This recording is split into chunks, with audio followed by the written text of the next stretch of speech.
પણ યાદ રાખજે, માણસોનું મન સાપ કરતાં પણ વધુ ઝેરી હોઈ શકે છે. રામાપુરમ નામનું એક હરિયાળું ગામ.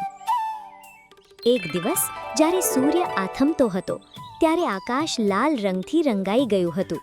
અનામિકા તેની સખીઓ સાથે મસ્તી મજાક કરતી નદીમાં સ્નાન કરીને કિનારે આવી. જેવી તે કપડાં બદલવા પોતાના વસ્ત્રો પાસે પહોંચી તે સ્તબ્ધ થઈ ગઈ. ત્યાં એક ચમકતો સોનેરી નાગ તેના કપડા પર ફેણ ચઢાવીને બેઠો હતો. ડરના માર્યા અનામિકાની ચીસ નીકળી ગઈ. અરે રે સાપ! મારા કપડા પર નાગરાજ બેઠા છે, કોઈ મારી મદદ કરો. અનામિકા, આ કોઈ સાધારણ સાપ નથી લાગતો. જો, તેના મસ્તક પર મણી ચમકી રહ્યો છે. ડર નહીં અનામિકા, હું તને નુકસાન નહીં પહોંચાડું, પણ જો તારે તારા વસ્ત્રો જોઈએ તો તારે મને એક વચન આપવું પડશે. તે સર્પ માનવીય ભાષામાં બોલવા લાગ્યો. આ ચમત્કાર જોઈ બધા આશ્ચર્યચકિત થઈ ગયા. શું શું આ સાપ બોલી રહ્યો છે?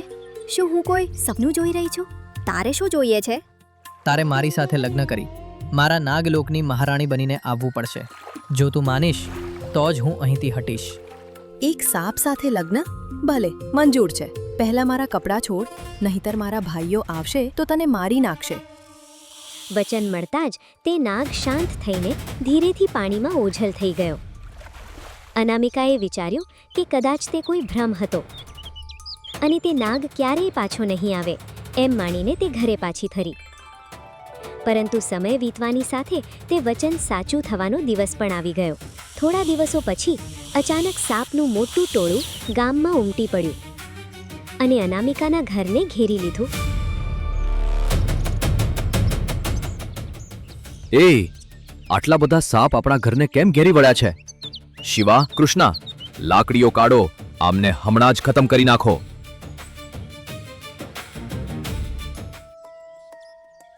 થોભો, અમે યુદ્ધ કરવા નથી આવ્યા. તમારી બહેન અનામિકાએ અમારા રાજકુમારને વચન આપ્યું હતું.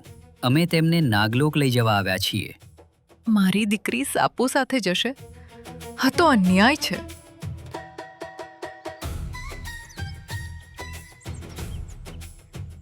અનામિકાએ પોતાના કુળની મર્યાદા અને આપેલું વચન નિભાવવાનો નિર્ણય કર્યો. થોબો ભાઈ, તે દિવસે નદી કિનારે જીવ બચાવવા મેં આમને વચન આપ્યું હતું અને આપણા ખાનદાનમાં વચન આપીને ફરવાનો રિવાજ નથી. હું જઈશ. મને મારા પર ભરોસો છે. જો ધર્મ મારી સાથે છે તો મારો કોઈ અહિત નહીં કરી શકે. મને વિદાય આપો. પગલી, આ ઝેરી સાપ છે, તને ઘરી જશે. અને તે સર્પો સાથે નદીમાં ચાલી ગઈ.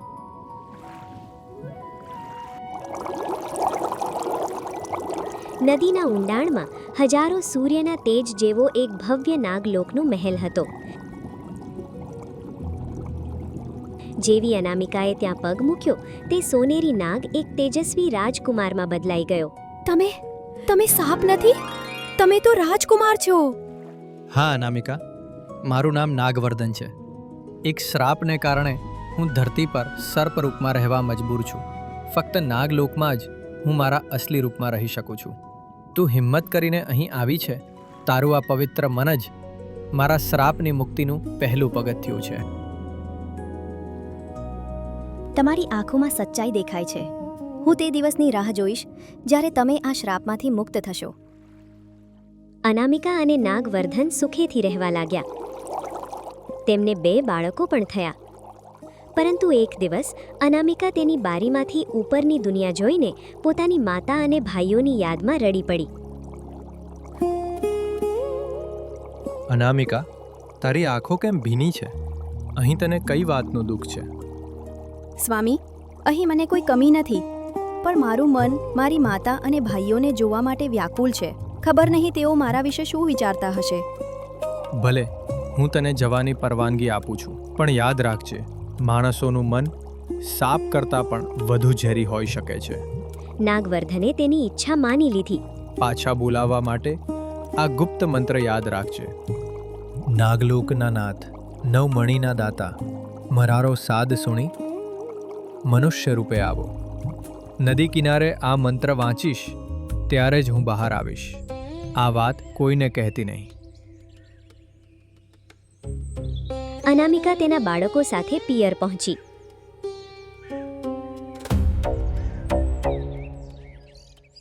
અનામિકા પાસે અપાર ધન દોલત જોઈને ભાઈઓના મનમાં ઈર્ષા અને શંકા જાગી. જો શિવા, આપણી બહેન કેટલા ઠાઠથી રહી છે. શરીર પર આટલા ઘરેણા, પણ બધા હસે છે કે તેનો પતિ એક સાપ છે. આ આપણા પરિવારનું અપમાન છે. હા ભાઈ, આ સાપને રોકવો જ પડશે. આને આપણી બહેન પર કોઈ જાદુ કરી દીધો છે. તે રહસ્ય જાણવા માટે તેમણે અનામિકાની નાની દીકરી ઈશાનીને વાતોમાં ફોસલાવી. ઈશાની, જો તારે તારા પિતાજીને બોલાવવા હોય તો તું શું કરે છે? તે બહાર કેવી રીતે આવે છે? તે તો એક રહસ્ય છે મામાજી. મારી મમ્મી એક મંત્ર વાંચે છે. દીકરી ઈશાની, અમે તો તારો પોતાનો પરિવાર છીએ ને. અમને પણ તે મંત્ર બતાવ. અમે પણ તારા પિતાજીને બોલાવવા માંગીએ છીએ. માસૂમ બાળકીએ અજાણતા તે ગુપ્ત મંત્ર તેમને કહી દીધો. જ્યારે અનામિકા સૂતી હતી ત્યારે તેના ભાઈઓ નદી કિનારે ગયા અને તે મંત્ર વાંચ્યો. નાગલોકના નાથ, નવમણીના દાતા, મારો સાદ સુણી મનુષ્ય રૂપે આવો. પોકાર સાંભળતા જ નાગવર્ધન વિશ્વાસ સાથે બહાર આવ્યો, પણ ભાઈઓએ તેને કેદ કરી લીધો. અનામિકા ક્યાં છે? તમે લોકો મને કેમ બંદી બનાવી રહ્યા છો? એ નાગરાજકુમાર, મારી બહેનનો પીછો છોડી દે. તારા હોવાથી અમારા વંશ પર કલંક લાગી રહ્યું છે. આજે તારો અંત નિશ્ચિત છે. આ વાતની જાણ થતાં જ અનામિકા દોડતી ત્યાં પહોંચી. ભાઈ થોબો, આવું ના કરો. તેમણે તમારું શું બગાડ્યું છે? માન સન્માન? શું જીવથી વધીને સન્માન હોય છે? તે મારા પતિ છે, મારા બાળકોના પિતા છે. જે પ્રેમને હણે તેને સન્માનની વાત કરવાનો કોઈ અધિકાર નથી. અનામિકા, તું પાગલ થઈ ગઈ છે.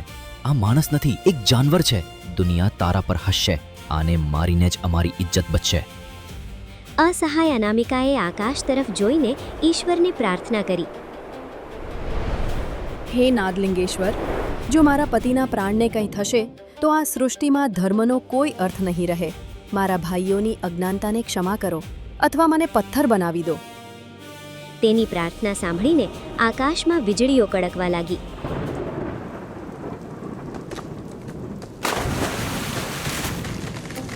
તે ભયાનક દ્રશ્ય ભાઈઓ પછતાવાથી ભરાઈ ગયા. ભાઈ જો, નદીમાંથી કેવો તેજ પ્રકાશ આવી રહ્યો છે. શું આપણે કોઈ મોટી ભૂલ કરી દીધી? હા ભાઈ, આપણી બહેનના આંસુ આપણને બાળી રહ્યા છે. આપણે અનામિકા પાસે માફી માંગવી જોઈએ. અને તેમણે નાગવર્ધનને આઝાદ કરી દીધો. અનામિકાના આંસુ જેવા નાગવર્ધન પર પડ્યા, તેનો શાપ હંમેશ માટે મટી ગયો. બલરામ, ડર માણસને ક્રૂર બનાવી દે છે, પરંતુ પ્રેમ માણસને દેવતા બનાવી દે છે. અમને ક્ષમા કરી દે નાગવર્ધન. ક્ષમા કર અનામિકા. હું સમજી ના શક્યો કે તમારો સંબંધ કેટલો પવિત્ર છે.